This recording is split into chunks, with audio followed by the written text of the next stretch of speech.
Hi guys, my name is Yash. I'm a ECBA certified business analyst, and today we'll be discussing about BA interviews. So I'm really excited for this, if I tell you very frankly, because I wanted to train myself for the BA interviews for a long time, and I had been busy with some work, so couldn't do it.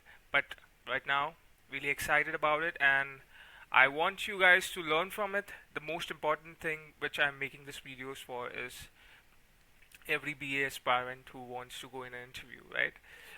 At the same time, I feel it's not just about answering the question; it's about understanding it. It's about giving answer in certain framework. I think that's important. So I have just designed this PDF for that purpose.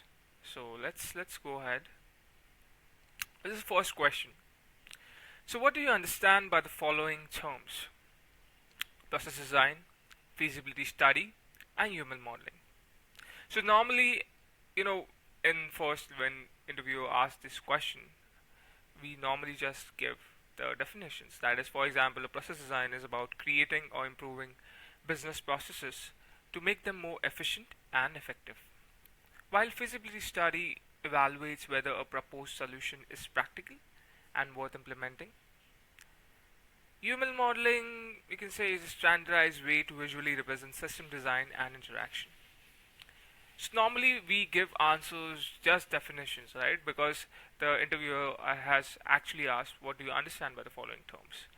But I think the most experienced BA also give examples, and not just examples. Their own project examples are something which I think the BAs, the experienced BAs, nail it. So I think we should answer in that way. So that's why I've designed this interview session in that way, so that we specifically talk about our projects, also with the definitions of the questions that are asked. So let's go. So what do you understand with the following terms? Process design, feasibility study, human modeling. So I'll answer it in a way. Process design is about creating or improving business processes to make them more efficient and effective. As a business analyst, I analyze the as-is process, identify bottlenecks, and design a to-be process with improvements like automation or simplification. I applied this in my CraftCart project, where I redesigned the order flow by introducing payment retry logic and real-time inventory validation, which improved order success rate and reduced failures. So that's how basically we designed the process by adding payment retry logic and real-time inventory validation in my CraftCart project, which is an e-commerce project. If you know, I have a playlist. You can check that out.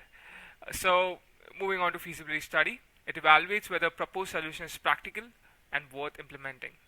As a BA, I assess feasibility across areas like technical capability, cost, timelines, and business value before finalizing any solution. In CraftCart, before proposing payment retry logic, I evaluated whether multiple payment gateway integration was technically possible and whether it would justify the cost by reducing cart abandonment. So the most important thing here as a feasibility study, why we do it, is normally stakeholders who give us a project, they give us requirements, but sometimes those requirements are not feasible, right? We have to actually examine all the requirements, and that's why we do the feasibility studies to actually understand whether the requirements are really feasible. So here, as you can see in CraftCart, before proposing payment retry logic, I evaluated whether multiple payment gateway integration was technically possible and whether it would justify the cost by reducing cart abandonment. So that's what feasibility study is for. Okay. So now I think you can understand the difference between the process design and feasibility study, because process design is about creating and improving business processes, okay, to make them more efficient and effective, while feasibility study is basically evaluating whether the proposed solution is practical and worth implementing. Moving on to UML modeling. UML modeling is a standardized way to visually represent system design and interaction. As a business analyst, I use UML diagrams like use case diagrams and show user interactions and sequence diagrams to explain system flow. So in my CraftCart project, I use use case diagrams to represent interaction between customers, sellers, and systems especially for flows like login, checkout, and order management. So nowadays, as you can see, every website has a login page, checkout page, and there's an order management page for that, right? So in my CraftCart project, I use use case diagrams to represent interaction between customers, sellers, and systems. So use case diagrams are basically UML modeling diagrams, which helps visually represent system design and interaction. Okay, which actually helps the stakeholders understand how their websites are going to perform. So that's what UML modeling is for, and that's what the BA uses it. So I hope you guys understand the way I answer these questions. I think it's super important for us to understand what these terms are, because once you understand them, then actually you can just not just read these read the definition. You just understand it, you give your examples, and I think that's it. Boom, I think the interviewer would actually like it. So I hope you guys learned something from it. I will be producing videos for every interview session. I have around 225, I guess.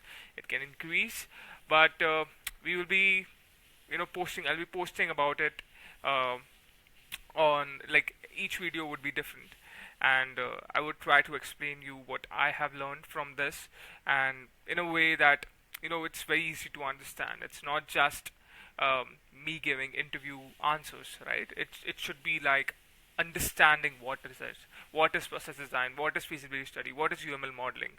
So at the end, process design is about creating or improving business processes. Remember that. Feasibility study is study that evaluates whether a proposed solution is practical and worth implementing. Super important, because every requirement is not feasible. What is UML modeling? It's standardized way to visually represent system design and interaction.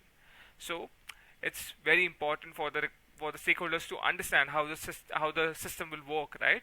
So that's why we create this UML modeling. So basically, UML modelings are, as a BA, we give it to developers, we give it to the teams which are going to work on the website. For example, in CraftCart, it's a website, right?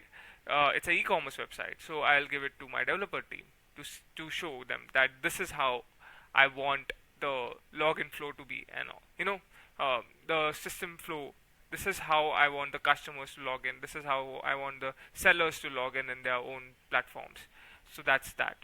So I hope you guys understand about it, and yeah, thank you so much.